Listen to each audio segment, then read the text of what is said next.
মই দুটা কবিতা পঢ়িম। এটা একেবাৰে নতুন কবিতা, আজি 4 দিনমান আগতে লিখিছোঁ।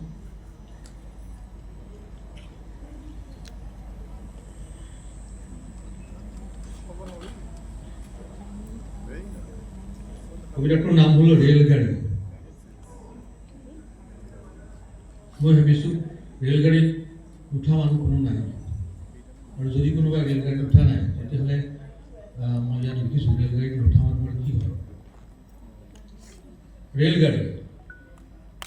ৰেলগাড়ীত উঠি যাত্ৰা কৰিছেনে মহাশয়? যিসকলে ৰেলগাড়ীত উঠি কলৈকো যোৱা নাই, তাৰ অৰ্থ তেওঁলোকে যাত্ৰাই কৰা নাই। ৰেলগাড়ীৰ খিৰিকীৰে যদি বাহিৰখন দেখা নাই কোনোবাই, তেন্তে তেওঁ দেখাই নাই পৃথিৱীখন কিমান সুন্দৰ আৰু দৰিদ্ৰ, আকাশখন কিমান নীলা আৰু কাগজৰ চিগাৰে বিদ্ধ। এদিন দূৰণিবতীয়া এটা ৰেলগাড়ী যাত্ৰাত মই দেখিছিলোঁ মহব্বত নামৰ এটা সৰু ৰেল ষ্টেচন। এদিন দূৰণিবতীয়া এটা ৰেলগাড়ী যাত্ৰাত মই দেখিছিলোঁ মহব্বত নামৰ এটা সৰু ৰেল ষ্টেচন। আমাৰ ৰেলগাড়ীখন ৰোৱা নাছিল তাত। মই আচৰিত হৈছিলোঁ, কিয় ৰেলগাড়ীখনে ৰোৱা নাছিল তাত। আমাৰ গাড়ীখন আছিল এক্সপ্ৰেছ, সেইকাৰণে এক্সপ্ৰেছ গাড়ী ৰ'ব পৰাকৈ মহব্বত ৰেল ষ্টেচন আছিল কি সৰু। আজিও মোৰ পথাৰৰ কাষত ৰৈ থকা সেই সৰু ৰেল ষ্টেচনটোলৈ মনত পৰে। ষ্টেচনটো তেনেকৈয়ে থাকক, এক্সপ্ৰেছ ৰেলগাড়ীবোৰৰ উকিবোৰ পাৰ হৈ যাবলৈ দিয়ক বুকুৰ মাজেৰে। কুশলে থাকক মহব্বত ৰেল ষ্টেচন। ৰেলগাড়ীত উঠি যাত্ৰা কৰিছেনে মহাশয়? ঈশ্বৰৰো প্ৰিয়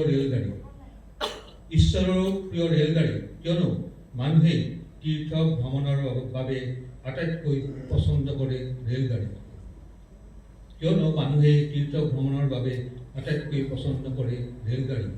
আৰু তীৰ্থ ভ্ৰমণ মানে নহয় জানো মানুহে নিজকে লৈ যোৱা ঈশ্বৰৰ কাষলৈ। সেয়ে ঈশ্বৰে কেতিয়াবা ৰেল ষ্টেচনতে ৰৈ থাকে ভিখাৰী হৈ। সুখৰো প্ৰিয় ৰেলগাড়ী, দুখৰো প্ৰিয় ৰেলগাড়ী হয়নে নহয় নাজানো, কিন্তু দুখৰ প্ৰিয় যাত্ৰা ৰেলগাড়ী। দুটা চেঁচা লোৰ চিৰিৰে গৈ থকা এক কৰুণ শৰীৰ ৰেলগাড়ী, যি হৈ পৰে নিজেই এক যাত্ৰাৰ কাৰুণ্য চকুলো মচি। কোন ক'ত উঠিবা কোৱা, কোন ক'ত নামিবা কোৱা, ৰৈ আছে ৰেলগাড়ী বুকুৰ ধপধপনি। দিনৰ পোহৰত বেলি লৈ চাই গৈ আছে ৰেলগাড়ী। ৰাতিৰ আন্ধাৰত জোনলৈ চাই গৈ আছে ৰেলগাড়ী, মাজে মাজে উকি মাৰি।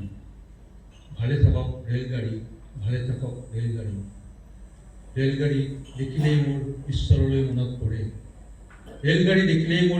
মনত পৰে। আৰু মনত পৰে মহব্বত নামৰ সেই সৰু ৰেল ষ্টেচনটোলৈ। এদিন মই বিচাৰিছিলোঁ মহব্বত নামৰ সেই ৰেল ষ্টেচনলৈ যোৱাৰ টিকট। তেওঁলোকে বহুত বিচাৰি অৱশেষত পালে বিষাদপুৰ ৰাজ্যৰ জিন্দেগী জিলাত থকা সেই সৰু ৰেল ষ্টেচনটো। কিন্তু মোক কোৱা হ'ল যে তাত হেনো ৰেলেই নৰয়। মাত্ৰ এখনেই ৰেল আছে আমাৰ দেশৰ আটাইতকৈ দুৰ্বল গৰীব ৰথ নামৰ ৰেলখন। পিছে সেইখনো হয় প্ৰায়ে কেঞ্চেল আৰু সদায়ে লেট। মই দ্বিধাগ্ৰস্ত হৈ আছোঁ আজিও। কলৈ যাওঁ কওক মহাশয়, তীৰ্থ ভ্ৰমণলৈ নে মহব্বত ৰেল ষ্টেচনলৈ।